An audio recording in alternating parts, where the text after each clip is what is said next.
Assalamu alaikum. This is Dr. Fatma, and today our topic of discussion will be the options that you can choose after MBBS. So, this is going to be a long video that will contain all the pros and cons, every aspect of every option that you can avail. So, grab popcorn or anything. So, start करते हैं. सबसे पहले हम MBBS हो गया आपका, house job आपकी complete हो गई है. सबसे पहला ऑप्शन अब आपके पास वो है जीपी शिप और MO ship. GP ship we will call it, या ओन क्लिनिक. ये एक ऐसी चीज़ है कि कुछ ही ऐसे कंट्रीज़ हैं जिनमें पाकिस्तान भी आता है, जो स्टूडेंट्स को और जो डॉक्टर्स को after MBBS and after 1 year of experience ये अलाउ करता है कि आप अपना प्राइवेट क्लिनिक बना सकते हैं, आप अपनी जीपी शिप स्टार्ट कर सकते हैं. जीपी शिप में बेसिकली ओपीडी केसेस होते हैं सिर्फ, और वो अगर आप अपनी हाउस जॉब अच्छे से करें और उसको यूटिलाइज़ करें तो उससे आप काफ़ी कुछ सीख सकते हैं, और उसके बाद आप एक अपना क्लिनिक ईज़िली रन कर सकते हैं. बाकी चीज़ें जो हैं वो टाइम के साथ ऐड होती जाती हैं, बट हमारा मसला ये है कि हमें कॉन्फिडेंस की कमी की वजह से बहुत सारे लोग जो हैं वो इसके बाद घर ही बैठे हुए होते हैं, कुछ स्टार्ट नहीं करते हैं, क्योंकि हमारी ट्रेनिंग उस तरह से नहीं होती है. और जो क्वैक्स हैं वो बहुत ही कॉन्फिडेंटली सब कुछ कर रहे होते हैं. So let me tell you guys कि इसमें ये कोई रॉकेट साइंस नहीं है. आपके पास नॉलेज है, आपने सब कुछ पढ़ा हुआ है, आपके पास 1 ईयर ऑफ एक्सपीरियंस है, ठीक है, जिसमें आप मल्टीपल रोटेशंस में जाएंगे. एक MBBS वाले बच्चे में और एक हाउस जॉब करने वाले मेडिकल ऑफिसर में और जीपी में ज़मीन आसमान का फ़र्क होता है, ठीक है. So this year will make you learn a lot, will make you suffer a lot as well. But ये है कि इन रिटर्न आपको बहुत सारी चीज़ें आती हैं, क्योंकि वो आपका बेसिक प्राइमरी जो है ना वो ईयर होता है. उसके बाद जो चीज़ें होती हैं वो एड ऑन्स होती हैं, ठीक है. सो फाउंडेशन अगर आपकी स्ट्रॉन्ग है ना, तो फिर आप जो भी उसके ऊपर ऐड करेंगे that will make sense and that will benefit you, ठीक है. सो सबसे पहला तो ये हो गया. काफ़ी लोग ऐसे होते हैं जो ड्यू टू वेरियस रीजंस आगे नहीं परसू कर सकते, कोई स्पेशलिटी या करना नहीं चाहते हैं. टू ईच हिज ओन, ठीक है, हर किसी की अपनी मर्जी है. सो ये जो है ये हमारे पास पहली एक चीज़ है, ठीक है. अब अगर हम आए कि इसके ये सारे एस्पेक्ट्स हम सब चीज़ों पे डिस्कस करेंगे. इस पे आपका फाइनेंशियल बर्डन की अगर बात की जाए तो if you have saved something in your house job तो आप उससे अपना क्लिनिक ओपन कर सकते हैं. इसके ऊपर कोई ऐसी बर्डन वाला, कोई भी ऐसा फाइनेंशियल बर्डन वाला इतना एस्पेक्ट नहीं है, ठीक है. छोटी छोटी चीज़ों से ही बड़ी चीज़ों की तरफ हम जाते हैं, ठीक है. नेक्स्ट है हमारे पास कि रिवॉर्डिंग है या नहीं है, ठीक है. तो जीपी शिप इसको लोग कंसल्टेंसी से भी रिवॉर्डिंग ज़्यादा समझते हैं, ठीक है. सो रिवॉर्डिंग ये है. डिफ़िकल्टीज़ इसके अंदर आपको किस तरह की आएंगी जब आप किसी भी पेरीफ्री में, जो लोग ऑलरेडी पेरिफेरल एरिया से बिलोंग करते हैं उनको इतना मसला नहीं होगा, लेकिन अगर आप बिल्कुल स्टार्ट कर रहे हैं तो आपको कुछ ना कुछ डिफ़िकल्टीज़ आएंगी, क्योंकि due to lack of education हमारे लोग जो हैं वो ये नहीं समझते हैं. Even I have heard from a lot of my fellows कि वो क्वैक्स को ज़्यादा प्रेफर करते हैं बिकॉज उनको स्टेरॉइड्स देते हैं, ठीक है. सो डिफ़िकल्टीज़ उस लेवल से होगी कि आपको अपना मार्क बनाने में यहाँ पर थोड़ा मसला आएगा, जो कि सब जगहों पे आता है, ठीक है. सो यहाँ पे डिफरेंट होगी. नेक्स्ट है हमारे पास सोसाइटी या कम्युनिटी इसके बारे में क्या समझती है, ठीक है. सो जीपी शिप को अगर हम इन दोनों एस्पेक्ट्स को इकट्ठा देखें, एक्सीलेंस और सोसाइटी या कम्युनिटी के हवाले से, सो अगर आपके पास ऑप्शन है तो आई वुड से कि आप ज़रूर FCPS की तरफ जाएं, ठीक है. और एनी स्पेशलिटी एग्ज़ाम, आप कोई भी अब्रॉड जाना चाहते हैं, कहीं से भी स्पेशलाइजेशन करना चाहते हैं, बट आप यहाँ पे आई वुड से कि आप लिखें स्पेशलाइजेशन, ठीक है. तो आप स्पेशलाइजेशन की तरफ ज़रूर जाएं, ठीक है, क्योंकि ये कंपटीशन ही है हर जगह पे, तो आपको you just have to be the best, ठीक है. सो एक्सेलेंस जो है वो आपकी स्पेशलाइजेशन में है. नेक्स्ट है जी फिजिकल एंड मेंटल हेल्थ. इसके अंदर अगर आप जीपी शिप को करते हैं, ओन क्लिनिक को करते हैं, तो इसमें आई वुड से कि आपके पास सिर्फ 50% है एज़ कम्पेयर टू कि अगर आप कोई और पाथवे चूज़ करते हैं, ठीक है. वर्क लाइफ बैलेंस भी इसके अंदर बहुत अच्छा है. सो ये है हमारे पास, हमारा फर्स्ट पॉइंट कवर होता है यहाँ पे, ठीक है. नेक्स्ट अब हम आते हैं कि आपने MBBS किया, हाउस जॉब आपकी हो गई है, ठीक है. अब आप क्लिनिक, आप समझते हैं कि नहीं जी मैंने क्लिनिक ओपन नहीं करना ड्यू टू एनी रीज़न, ठीक है. सो दूसरा ऑप्शन आपके पास क्या हो सकता है, एमओशिप, ठीक है। अब एमओशिप के लिए हमारे पास फर्दर 2 चीज़ें आती हैं, एक गवर्नमेंट और एक प्राइवेट, ठीक है। सैडली प्राइवेट वाले जो है ना वो सिर्फ 30 to 50K हैं, मोस्टली यही पे कर रहे होते हैं, ठीक है। कुछ होते हैं जो 70 तक भी, बहुत ही रेयर है जो पे करते हैं, बट ऑब्वियसली फिर आपको काम भी वहाँ पे उस हवाले से करना होता है। सो अगर आप प्राइवेट करना चाहते हैं तो ठीक है। यहाँ के अब प्रोज कॉन्स क्या हैं कि प्राइवेट सेटअप अगर आपका इन फ्यूचर आपका अपना इरादा है अपने प्राइवेट सेटअप का, तो आपको वहाँ से एक पर्सपेक्टिव मिल जाता है कि हाउ थिंग्स वर्क, ठीक है, और इंसान थोड़ा सा पॉलिश हो जाता है। दूसरी चीज़ अगर हम बात करें, जो आपने अगर क्लिनिक वाला ऑप्शन नहीं आपने अवेल करना है तो MBBS के फ़ौरन बाद आपने अपनी एक CV बिल्ड करनी है, ठीक है, और वो आपने सब प्राइवेट हॉस्पिटल्स में सबमिट करवा देनी है, ठीक है। क्योंकि पार्ट 1 और हर चीज़ जो है वो साथ साथ चलती रहेगी। हाँ, कुछ लोग ऐसे हैं कि जो 2 चीज़ें एट अ टाइम नहीं कर सकते, ठीक है, तो उनको चाहिए कि वो स्टेप बैक ले, और उनको पता है कि उन्होंने स्पेशलाइजेशन का एग्ज़ाम देना है तो वो उतना टाइम वेट करें और सिर्फ अपनी पढ़ाई पे फोकस करें, ठीक है। और अगर कुछ लोग हैं कि जिनको अच्छी स्पेशलिटीज़ में जाने का है और वो अभी वेट करना चाहते हैं या किसी भी रीज़न की वजह से, तो उनका ये है कि वो सबसे पहले अपनी कोई जॉब सिक्योर करें, ठीक है। नेक्स्ट अब हमारे पास आता है, या वो अपने आप को फाइनेंस करना चाहते हैं, ठीक है। अब गवर्नमेंट के लिए आपको क्या करना होगा, इसके लिए जो है ना डिफरेंट सीट्स आती हैं। कुछ होती हैं PPSC से जो कि परमानेंट सीट्स होती हैं, ठीक है, जिसको आप फ्यूचर में फ्रीज भी करवा सकते हो, ठीक है, और 5 साल के लिए भी करवा सकते हो एक्स्ट्रा ऑर्डिनरी लीव लेकर। अगर आप मीन वाइल FCPS या किसी भी ट्रेनिंग प्रोग्राम में हैं, सो ये आपकी सीट होती है PPSC वाली। नेक्स्ट आते हैं हमारे पास सोशल सिक्योरिटी, और इस तरह से जो कॉन्ट्रैक्ट बेस्ड होती हैं, जिनका पहले कॉन्ट्रैक्ट होता है और उसके बाद वो आपको परमानेंट करती हैं, ठीक है। तो ये जितने भी इनके अपने एग्ज़ाम्स और इंटरव्यूज़ होते हैं, तो जब भी ये एग्ज़ाम्स ये इंटरव्यूज़ आएंगे आपने ये ज़रूर देने हैं, ठीक है। नेक्स्ट है जी हमारे पास BHU, RHCs, DHQ, THQs। I am sure कि आप सबने इसका नाम ज़रूर सुना होगा कि अगर आप अपनी मर्ज़ी की स्पेशलाइजेशन चाहते हैं तो आपको इन सब की ज़रूरत होगी, ठीक है। अभी आजकल लोकम के ऊपर BHUs मिल रही हैं, पहले जो है वो भी कॉन्ट्रैक्ट बेस्ड ही होती थी फॉर सम टाइम, बट उसका टाइम ड्यूरेशन ज़्यादा हुआ करता था।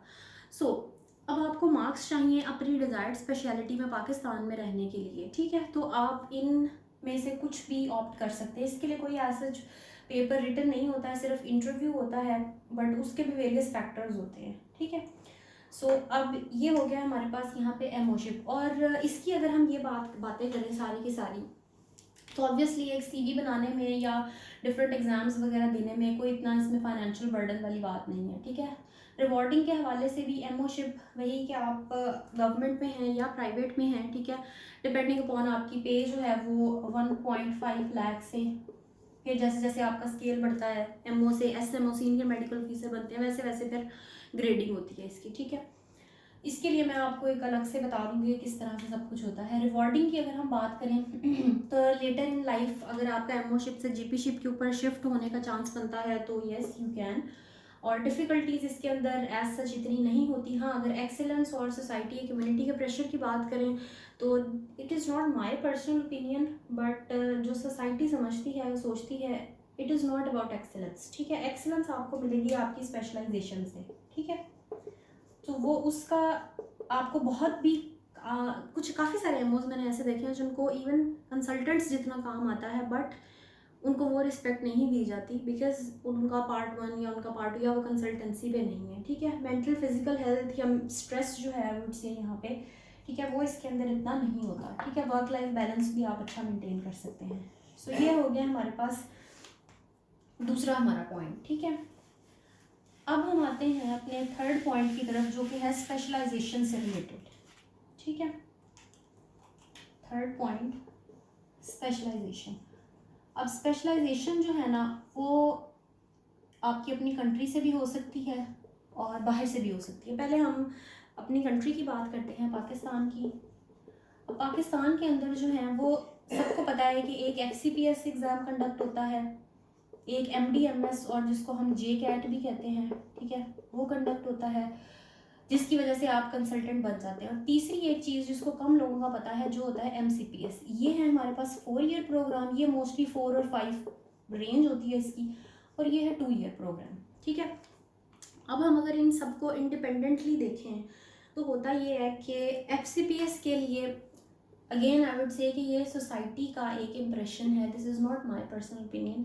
FCPS को यहाँ पर सबसे सुपीरियर कंसीडर किया जाता है, ठीक है।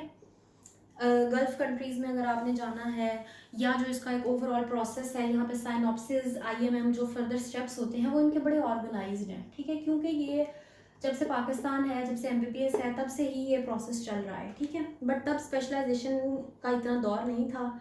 अब भी कुछ सालों से, कोई 15-20 सालों से जो है वो लोग स्पेशलाइजेशन की तरफ आए हैं, ठीक है।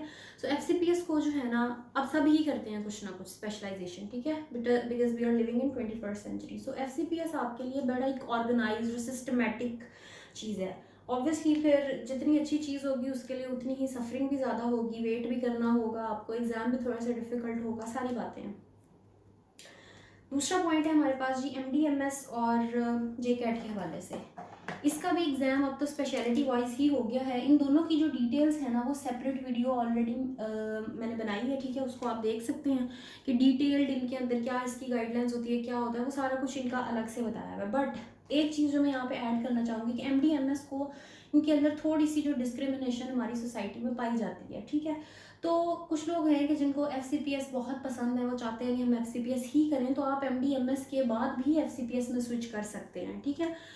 1-2 साल का प्रोसेस होता है वो सारा, तो आप उसके बाद FCPS कंसल्टेंट भी बन सकते हैं, ठीक है। तो अगर आप पहले वो टाइम नहीं, अपनी हाउस जॉब के बाद 2 साल नहीं वेट करना चाहते अपनी डिज़ायर्ड स्पेशलिटी के लिए, तो वो 2 साल आप बाद में भी लगा सकते हैं, ठीक है। सो ये बात जो है ना, ये ना ही लोगों को पता होती है, ठीक है। वो सिर्फ और सिर्फ FCPS के चक्कर में इतने अपने साल ज़ाया कर लेते हैं, वेस्ट कर लेते हैं, कुछ भी नहीं कर रहे होते हैं। तो ये वाली जो ऑप्शन है ना, ये आपको एक पाथवे देती है कि आप FCPS की तरफ भी जा सकते हो। सो सेकंड है जी, अब हमारे पास लास्ट बल्कि थर्ड है हमारे पास MCPS। अब MCPS 2 ईयर प्रोग्राम है, ठीक है। जो लोग इस सारे स्ट्रेस से नहीं गुजरना चाहते हैं, ठीक है, वो MCPS की तरफ जा सकते हैं, जिनको इतना कोई फाइनेंसिस का इशू नहीं है, बिकॉज ये पेड, गवर्नमेंट की तरफ से ये पेड ही है, ठीक है। वो कहते हैं कि सब MCPS ट्रेनिंग भी जो है उनको पे किया जाए, बट अनफॉर्चुनेटली यहाँ पे होता नहीं है। अगर इसकी इन्फॉर्मेशन के लिए मैं अलग से बनाऊंगी, बट जो मेजर गाइडलाइंस है ना इसकी, वो आपको CPSP के पोर्टल पे मिल जाएगी। उसके अंदर क्या होगा कि अगर तो MCPS आपके शहर में होता है या नहीं होता है, ठीक है, कौन कौन से हॉस्पिटल्स हैं जो MCPS ऑफर कर रहे हैं, क्योंकि प्राइवेट और गवर्नमेंट जो है ना वो दोनों ही ऑफर कर रहे होते हैं, ठीक है। FCPS का भी इसी तरह से है कि ये प्राइवेट और गवर्नमेंट दोनों में होता है, ठीक है। सो प्राइवेट और गवर्नमेंट की जो एस्पेक्ट्स हैं ना, वो हम एंड पे भी एक दफ़ा डिस्कस कर लेंगे जब हम प्राइवेट FCPS की बात करेंगे कि क्या इसके प्रोज हैं या क्या कॉन्स हैं, ठीक है। सो नेक्स्ट ही है अब हमारे पास MCPS को हम कर रहे थे कि CPSP के पोर्टल के ऊपर आपको सारी इन्फॉर्मेशन मिल जाएगी, ठीक। सपोज MCPS स्पीड्स होता है या नहीं होता है, ठीक है, जहाँ पे आप करना चाहते हैं MCPS डर्मा, और इसको भी जो है वो एज कंसल्टेंट ही लिया जाता है। इनका प्रॉपर एक चैनल है, जिस तरह से आप कह रहे हैं FCPS का है। अभी इसका कोई एंट्री एग्ज़ाम नहीं है, मतलब आप हाउस जॉब के बाद आप एलिजिबल हैं MCPS के लिए अप्लाई करने के लिए, ठीक है। तो अगर आप वहाँ उस टाइम में फारिग बैठना नहीं चाहते हैं, तो आप MCPS के लिए अगर आपकी सिटी में वहाँ पे अवेलेबल है, तो आई वुड से कि अगर आपको अनपेड भी मिलता है तो आप ले लें। क्यों, इसकी रीज़न क्या है, there comes an other thing जो बहुत ज़्यादा लोगों को नहीं पता होती, वो क्या है। अब MCPS जो है ना, वो भी आपका FCPS में शिफ्ट हो सकता है, ठीक है। आप जिस भी स्पेशलिटी में MCPS कर रहे हैं, या आपका कंप्लीट होगा, उसके बाद आपका पार्ट 1 एग्जाम्प्ट हो जाएगा, और आपकी ट्रेनिंग के भी 1 और 2 ईयर्स जो हैं वो एग्जाम्प्ट हो जाएंगे, ठीक है। सो मेरे ख्याल में तो ये एक वर्थ इट ऑप्शन है कि आप अगर MCPS से बाद में FCPS में शिफ्ट होना चाहते हैं, ठीक है, तो जो टाइम आपने शुरू में वेस्ट करना है, अगर आप अनपेड भी, मेरे ख्याल में तो आप ले लें। वैसे तो दिस इज़ वेरी अनएथिकल, ठीक है, बट बिकॉज सिस्टम इस तरह से है, तो अगर आप MCPS भी अनपेड भी कर रहे हैं, तो अगर आपका पार्ट 1 एग्जाम्प्ट हो रहा है, अगर आपको 1 to 2 ईयर्स आपके जो आपने वहाँ इन्वेस्ट किए हैं उसका कोई फ़ायदा मिल रहा है, आप अपनी स्पेशलिटी में पीड्स में अगर है, तो वो आपका MCPS FCPS में कन्वर्ट हो रहा है, so this is a very good option, ठीक है। तो ये चीज़ें जो है ना, MD-MS से FCPS और MCPS से FCPS, दिस इज़ पॉसिबल, ठीक है। सो ये लोगों को नहीं पता होता है और जिसकी वजह से उनका काफ़ी टाइम वेस्ट होता है, ठीक। नेक्स्ट अगर हम इसकी बात करें कि ये अप्लाई कब कब करना होता है, किस तरह से इसकी चीज़ें हैं, तो इसके लिए भी मैं अलग से बना दूंगी डिटेल में, बट जो मोटी सी बात है वो ये है कि जैसे साल में 2 दफ़ा इंडक्शन पोर्टल ओपन होता है FCPS MD-MS का, इसी तरह से जनवरी और जुलाई में ओपन होता है। और आपने वहाँ पे एंट्रेंस एग्ज़ाम फ़िलहाल तो है नहीं है, मे बी वो इन फ्यूचर ऐड कर दें, बट अभी नहीं है, ठीक है। So this is one thing, ठीक है। एक और चीज़, अब अगर आप FCPS, कुछ लोग हैं जो MCPS पे नहीं राज़ी, MD-MS पे नहीं राज़ी, उनको FCPS चाहिए। फिर इसी तरह से कुछ लोग होंगे जो जिनको FCPS भी नहीं चाहिए और वो अब्रॉड जाना चाहते हैं, ठीक है। सो ये भी एक ऑप्शन FCPS के अंदर ही मौजूद है, which is the third thing that most people don't know. वो होता है आपका एक्सचेंज प्रोग्राम, ठीक है। अब एक्सचेंज प्रोग्राम जो है ना, ये सिर्फ FCPS के लिए है, ठीक है। लेवल्स हम डिस्कस कर रहे हैं ना, ऊपर ऊपर जा रहे हैं, तो अब हम एक्सचेंज प्रोग्राम की बात करते हैं। तो ये बेसिकली UK, यूनाइटेड किंगडम और आयरलैंड, इन 2 कंट्रीज़ के लिए है, UK एंड आयरलैंड, ठीक है। होता ही है कि after 2 years of residency and after passing your IMM, ठीक है, आप अप्लाई करते हो CPSP पोर्टल के ऊपर, इनकी प्रॉपर सीट्स आती हैं कि वो यहाँ से कितने रेजिडेंट्स लेना चाहते हैं, ठीक है। डिपेंडिंग अपॉन योर स्पेशलिटी, जैसे जनरल मेडिसिन की बहुत ज़्यादा सीट्स आती हैं, ठीक है। तो वो आपको फिर UK और Ireland, again depending upon the seats and your credentials, ठीक है, तो आपको वहाँ पे बुलाते हैं, जिसमें आपको वो एज अ रजिस्ट्रार अपॉइंट करते हैं, और जो आपकी पे होती है वो भी पाउंड्स में उनके रजिस्ट्रार के इक्वल होती है, ठीक है। SHO जितनी पे नहीं होती, जो आप नॉर्मली विदाउट एनी स्पेशलाइजेशन करके अगर आयरलैंड जा रहे हैं या फाउंडेशन ईयर लगाने UK जा रहे हैं अप्लाई करके, उतनी नहीं होती है, वो कम होती है 3000 पाउंड, ठीक है। बट यहाँ पर वो ज़्यादा होती है 4500 सॉरी 3000 एंड 4500 पाउंड्स, ठीक है। सो ये है जी सारा प्रोसेस, जो आप एक से दूसरी चीज़ में स्विच हो सकते हैं, जो कि मोस्ट लोगों को नहीं पता होती है। और वो अगर लेट्स से कि कोई अब्रॉड जाना चाहता है और अभी अभी उसका पहले प्लान नहीं था, ठीक है, काफ़ी लोगों के पहले भी होते हैं, लेकिन जिनके नहीं है वो क्या करते हैं कि यहाँ पे बैठे वेट करते रहते हैं, 2-2 साल जो है वो लैब के प्रोसेस में लगा दिए हैं, कुछ कर दिया है, तो टाइम जितना वो आपने ऐसे ही लगाया है उसमें अगर आप पार्ट पास करके अपनी ही यहाँ पे रहते हैं तो आप वैसे भी जा सकते हैं, और उसके बाद आप मीनवाइल बाकी चीज़ें भी कर सकते हैं, क्योंकि हर बंदा जो है वो ये अफोर्ड नहीं कर सकता कि वो बैठे और वो बैठ के जो है ना सारे स्टेप्स और वो प्लाबरी करता रहे, तो आपको you just have to be moving, ठीक है। So these are the pathways जो आप एक से दूसरे में स्विच हो सकते हैं। सो नेक्स्ट अब हम बात, अच्छा ये वाले जो पॉइंट्स हैं इनकी अगर बात करें तो इसके अंदर तो कोई फाइनेंशियल इतना बर्डन नहीं है, ठीक है। इसकी 25K है, यहाँ पे 6000 है, ठीक है। बुक्स का थोड़ा बहुत मिला के यू कैन मैनेज इट, ठीक है। नेक्स्ट ये है कि रिवॉर्डिंग है या नहीं है, ऑब्वियसली इट इज़, ठीक है। डिफ़िकल्टीज, ट्रेनिंग इज़ डिफ़िकल्ट, कोई भी ट्रेनिंग हो वो डिफ़िकल्ट होती है, ठीक है। और अगर हम एक्सीलेंस की बात करें, ऑब्वियसली इसमें एक्सीलेंस है, क्योंकि FCPS जो है वो अगर आप यहाँ से अपनी रेजिडेंसी कंप्लीट करके जाते हैं ना, कुछ लोग हैं वो बहुत ही इसको लाइक ये they look down upon it कि FCPS and MD-MS it is not a thing, और यू नो इस तरह से चीज़ें करते हैं। तो अब अगर हम एक्सीलेंस की बात करें तो अगर आप गल्फ़ कंट्रीज़ में, मुस्लिम कंट्रीज़ में जाना चाहते हैं, दे एक्सेप्ट इट, ठीक है, और उसको बड़ी अच्छी चीज़ समझा जाता है। बांग्लादेश, नेपाल वगैरह इस तरह की कंट्रीज़ में भी जो है वो FCPS, सभी वो FCPS कर रहे होते हैं, ठीक है। इवन 2009 तक FCPS periods, FCPS anaesthesia UK में भी रिकग्नाइज था, ठीक है। अब ड्यू टू सम रीजंस नहीं है, बट पहले हुआ करता था। और अगर आप रेजिडेंसी कंप्लीट कर भी लेंगे तब भी आपको एज देते हैं, इवन US वाले आपको एज देते हैं, UK वाले आपको उसका एज एक्सपीरियंस काउंट करते हैं, सो ये वेस्ट नहीं जाते हैं, ठीक है। सो आई वुड से कि जो लोग अपने आप को अब्रॉड के एग्ज़ाम्स के लिए खुद स्पॉन्सर कर रहे होते हैं वो कुछ भी ट्रेनिंग स्टार्ट कर सकते हैं, और इट इज़ वर्थ इट, ठीक है। सो नेक्स्ट अभी हम वर्क लाइफ बैलेंस है, सो ये भी आपके अंदर आई वुड से कि 60% तक होता है, ठीक है। सो यहाँ पे जी हमारा पाकिस्तान की स्पेशलाइजेशन प्रोग्राम्स जो हैं वो एंड होते हैं। नेक्स्ट अगर हम बात करें अब अब्रॉड की, अब्रॉड में जो जो कंट्रीज़ हैं, हम पहले वेस्टर्न कंट्रीज़ की बात कर लेंगे, उसके बाद हम मुस्लिम कंट्रीज़ की बात करेंगे। सो अगर हम वेस्ट में आते हैं तो वहाँ पे कौन कौन से 3-4 नाम जो हैं उन्हीं के पाथवेज में मेजरली डिस्कस कर लूँगी। United States of America, UK, Australia, and then Ireland. ठीक है, अब सबसे पहले अगर हम आयरलैंड की बात सबसे पहले कर लेते हैं, छोटा सा है, ठीक है। अगर आप यहाँ पे जाकर स्पेशलाइजेशन करना चाहते हैं, ठीक है, सो MRCP और जो भी इनके रिस्पेक्टिव स्पेशलिटीज़ में है which is for Ireland specifically, ठीक है, तो वो आप कर सकते हैं। और इसकी अच्छी बात ये है कि आप as SHO without any exam, सिर्फ OET और IELTS करके, इंग्लिश प्रोफिशेंसी लैंग्वेज टेस्ट करके आप अप्लाई कर सकते हैं। आयरिश मेडिकल काउंसिल के साथ आप एसोसिएट हो सकते हैं, ठीक है, जिसकी ऑलमोस्ट कॉस्ट आपको 5 to 6 lakh presently at this moment जो है ना वो आती है, ठीक है। तो ये एक ऑब्वियसली अच्छा ऑप्शन है। नेक्स्ट अगर हम बात करते हैं, वहाँ पे जाके ऑब्वियसली आप स्पेशलाइजेशन का भी सोच सकते हैं। फिर अगर बात आती है हमारे पास United States of America, US, और इसके लिए जो है USMLE। अब USMLE जिन लोगों ने, जिनका प्लान होता है, काफ़ी लोगों का MBBS से पहले प्लान होता है, काफ़ी लोग बाद में ये जर्नी स्टार्ट करते हैं। So it is a tiring journey, it is a very long journey. इसमें आपके पास स्टेप्स होते हैं, step 1, step 2 CK, OET and step 3, ठीक है।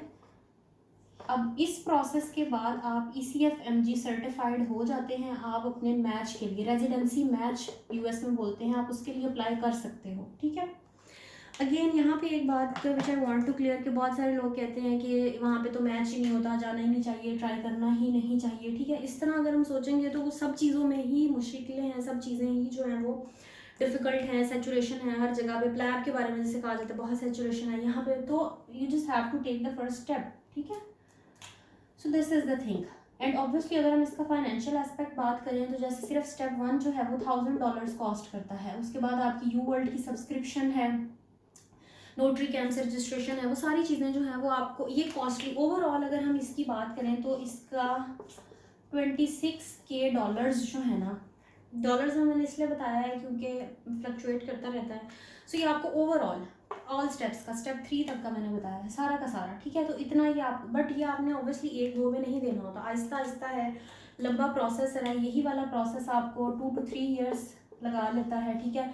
आपका ईयर ऑफ ग्रेजुएशन मैटर कर रहा होता है, सब चीज़ें होती हैं इसके अंदर, ठीक है। सो अगर आप MBBS के बाद स्टार्ट कर रहे हैं, सो आई वुड से कि आप कुछ ना कुछ साथ में यहाँ पर भी करते रहें ताकि इन सारी चीज़ों को भी आप मैनेज कर सकें।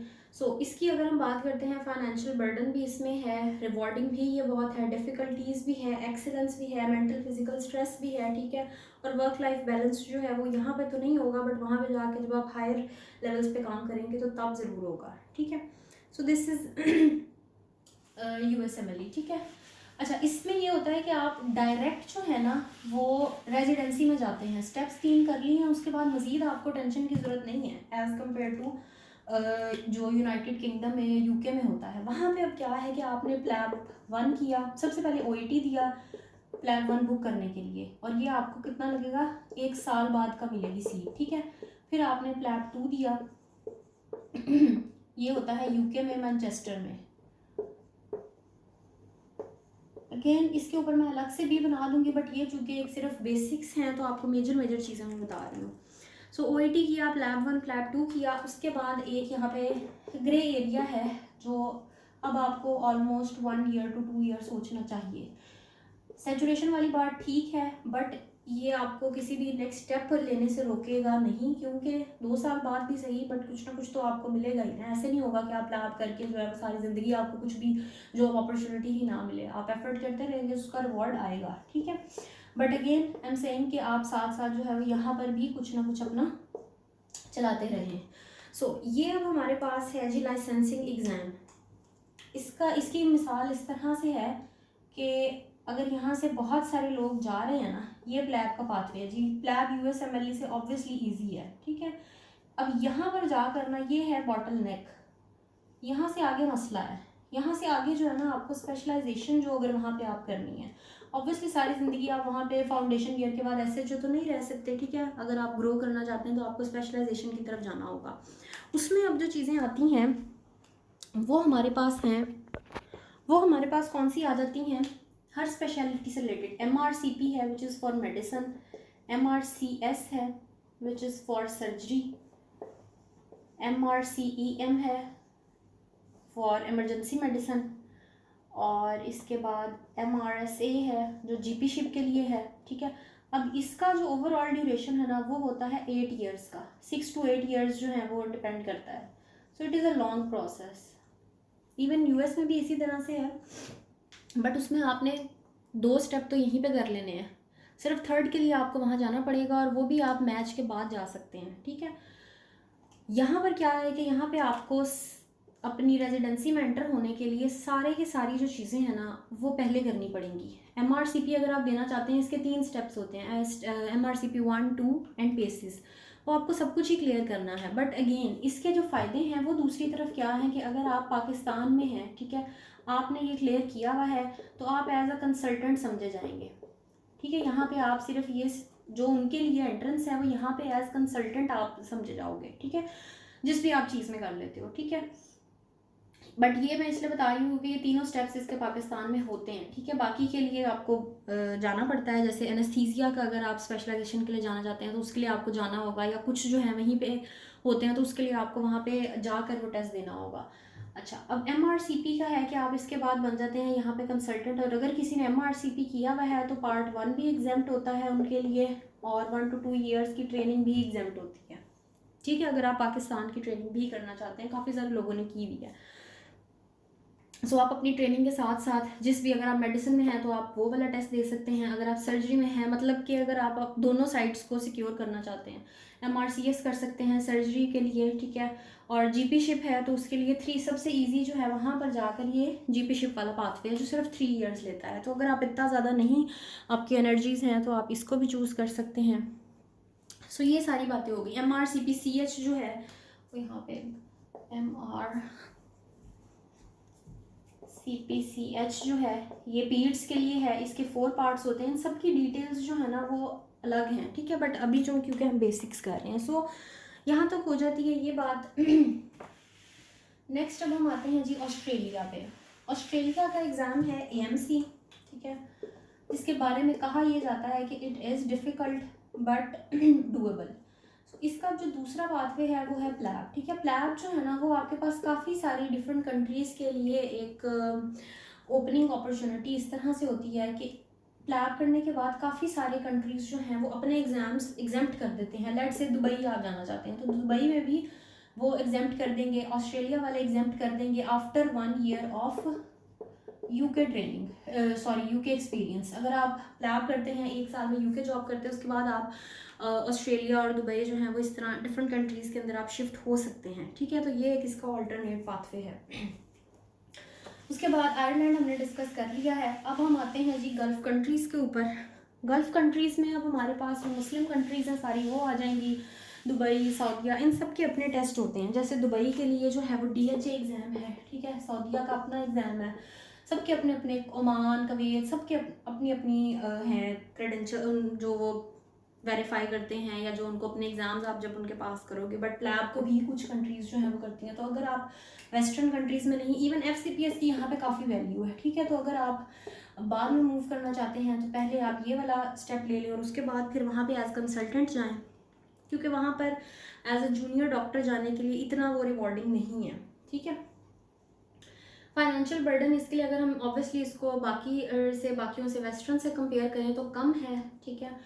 पाकिस्तान से ज़्यादा ही रिवॉर्डिंग है, बट वहाँ पे स्पेशलाइजेशन का इतना ज़्यादा स्कोप नहीं है। तो बेहतर है कि आप अगर इन कंट्रीज़ में जाना चाहते हैं तो अपनी स्पेशलाइजेशन पहले ही कंप्लीट करके जाएं, ठीक है।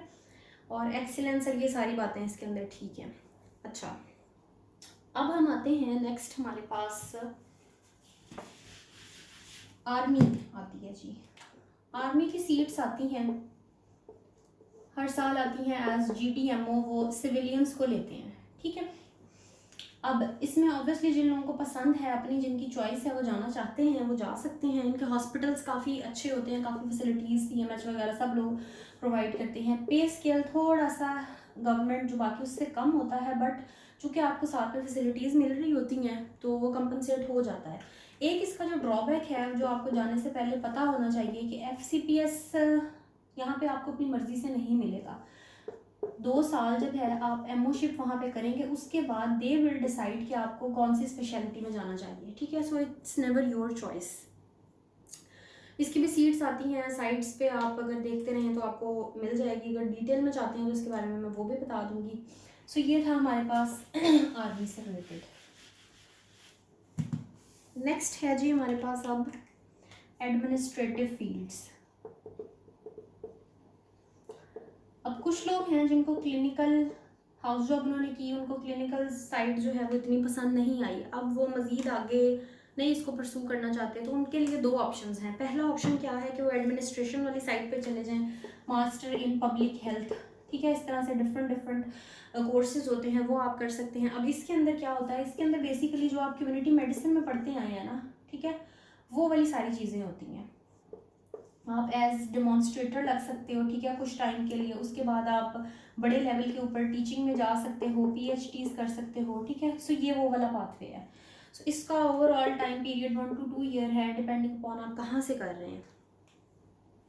सो ये हो गया हमारे पास एडमिनिस्ट्रेशन का। इसमें अगेन वही आई वुड से कि जो MS हैं या जो इस तरह से DMS और ये वो सारी चीज़ें हैं वो इस एडमिनिस्ट्रेशन वाली के अंदर आती हैं। फिर हमारे पास बात है टीचिंग वाली साइड पे। अगेन इस साइड पे भी लोग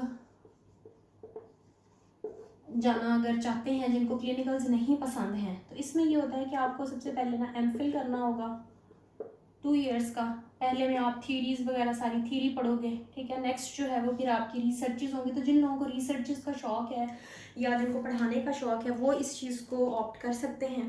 इसके अंदर अब मज़ीद आप अगेन वही एज डेमो भी लग सकते हैं और फिर आपकी वो प्रमोशंस होती रहती हैं, जिस तरह मेडिकल कॉलेजेस में टीचर्स होते हैं, तो आप वहाँ से आगे जो है वो जा सकते हो, ठीक है।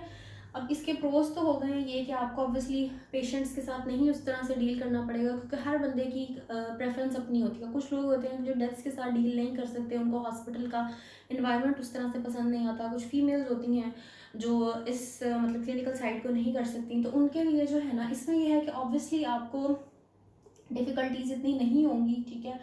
कोई ऐसा मेंटल फिजिकल स्ट्रेस नहीं होगा, वर्क लाइफ बैलेंस होगा, ठीक है। रिवॉर्डिंग इस तरह से कि आप 2-3 हॉस्पिटल्स के अंदर जो हैं वो एज पढ़ा सकते हैं। सो इट्स फेयर, ठीक है। फाइनेंशियल बर्डन आपका इसके ऊपर कुछ भी नहीं होगा। सो बाकी ऑब्वियसली अगर आप नॉन क्लिनिकल साइड पे हैं तो एक्सेलेंस वाला जो एस्पेक्ट है वो यहाँ पे मैटर ही नहीं करता है। सो यहाँ तक अब हमने डिस्कस कर लिया पाकिस्तान के जो हैं। उसके बाद बाहर अब्रॉड के लिए जो ऑप्शंस आपके पास अवेलेबल हो सकते हैं, ठीक है। और एडमिनिस्ट्रेशन अगर आपको क्लिनिकल साइड नहीं पसंद है तो हम क्या कर सकते हैं। अब लास्ट पे हम आते हैं कि जिनको मेडिसिन ही नहीं पसंद है, ठीक है। काफ़ी लोग ऐसे होते हैं कि जो ओवरऑल MBBS में भी इसी तरह से आ गए हैं कि उनका अपना एज सच कोई शौक नहीं था आने का, ठीक है। विद द फ्लो वाला उनका सीन था, वो आ गए हैं, या जो उनकी एक्सपेक्टेशंस थी MBBS से वो नहीं हो पाई, या वो अब्रॉड भी नहीं जा सकते हैं और यहाँ पे वो पाकिस्तान में सेटिस्फाई नहीं है being a doctor regarding the current circumstances, ठीक है। सो अब उनके लिए एक ऑप्शन है आपके पास CSS, ठीक है। 2023 जिसका रिजल्ट आया था, इसको CSS ऑफ डॉक्टर्स कहा गया है, ठीक है। क्योंकि इसके अंदर जो उनकी सबसे टॉप स्पेशलिटी होती है PAS पास ग्रुप और DMG ग्रुप जिसको आप कहते हैं पाकिस्तान एडमिनिस्ट्रेटिव सर्विस, उसके अंदर 80% जो है वो डॉक्टर्स थे, ठीक है। सो ये एक ऑप्शन हो सकता है। अब इसके अंदर जो है हमारे पास 12 ग्रुप्स होते हैं, ठीक है। अगर हम छोटा डिस्क्राइब अगर हम करें बहुत ही ब्रीफ तरीके से, सबसे पहले ये टॉप प्रायोरिटी, ऑब्वियसली हर चीज़ में कंपेटिटिवनेस है, ठीक है। हर चीज़ में आगे जाने के लिए आपको मेरिट पर आना है, ठीक है। सो ये 3 ग्रुप हैं जो कि टॉप समझे जाते हैं और मोस्टली डॉक्टर्स इसी के लिए ही ऑप्ट करते हैं। Pakistan administrative group, police and foreign service, ठीक है। सबके अपने पर्क्स हैं, सबके अपनी बातें हैं, ठीक है। सो आप एक ये चीज़ है, इसके ऊपर भी जा सकते हो। अगेन अगर इसके कुछ प्रोज हैं तो इसके कुछ कॉन्स भी हैं। इसमें अगर आप एक्सपेक्ट कर रहे हैं कि सैलरीज बहुत ज़्यादा होंगी तो ऐसा कुछ नहीं होता। ग्रेड 17, ग्रेड 18 उसी तरह से ही जो इवन ग्रेड 17 पे जब आप जाएंगे तो वही जो आपको एमओशिप में मिलती है वही मिलेगी यहाँ पे सैलरी, ठीक है। फिर उसके बाद 7 to 8 ईयर्स में आपकी प्रमोशन होगी ग्रेड 18 में, ठीक है। सो पहले यही 3 ग्रुप कंसीडर करने वाले हैं। बाकियों में बाकी जो नीचे वाले ग्रुप्स हैं आई डोंट थिंक सो कि आपको फिर उनको प्रेफर करना चाहिए। So if you are some that kind of person के जो पाकिस्तान में ही रहना चाहते हैं बट नॉट परसुइंग मेडिसिन और they don't like it for any reason, so वो इस चीज़ की भी डिटेल में, if you want the details of this, तो वो भी I make a separate video on that. So ये हो गया है जी हमारे पास जो जो चीज़ें हैं या जो जो ऑप्शंस हैं वो हम कर सकते हैं। मीनवाइल आप साथ आप अपने आप को फाइनेंस करने के लिए आप डिफरेंट चीज़ें कर सकते हैं, जिसके अंदर कुछ कोर्सेज होते हैं फ्रीलांसिंग में और टेली मेडिसिन है, ठीक है। इसका भी लोगों को नहीं आइडिया होता। अगर आप लिख अच्छा सकते हैं, if you are a good writer, ठीक है, आप कंटेंट राइटिंग की तरफ आ सकते हैं, ठीक है, रिसर्चेज में आप पार्ट ले सकते हैं, ठीक है। तो ये सारे जो हैं वो साइड हसल्स आप कर सकते हैं मीनवाइल, ठीक है। So this video is about to end. यहाँ तक अच्छा, लास्ट में जो बातें बताई थी उनके अंदर ये सारी चीज़ें जो है ना वो एडमिनिस्ट्रेटिव और टीचिंग वो सबकी सेम ही है, इसलिए मैंने अलग से नहीं बताई हैं। सो आई होप यहाँ तक अगर किसी को कुछ और एक्स्ट्रा किसी के बारे में कोई नॉलेज चाहिए या मज़ीद किसी भी पॉइंट के ऊपर, किसी भी ऑप्शन के ऊपर डिटेल वीडियो चाहते हैं, so let me know guys. Thank you so much.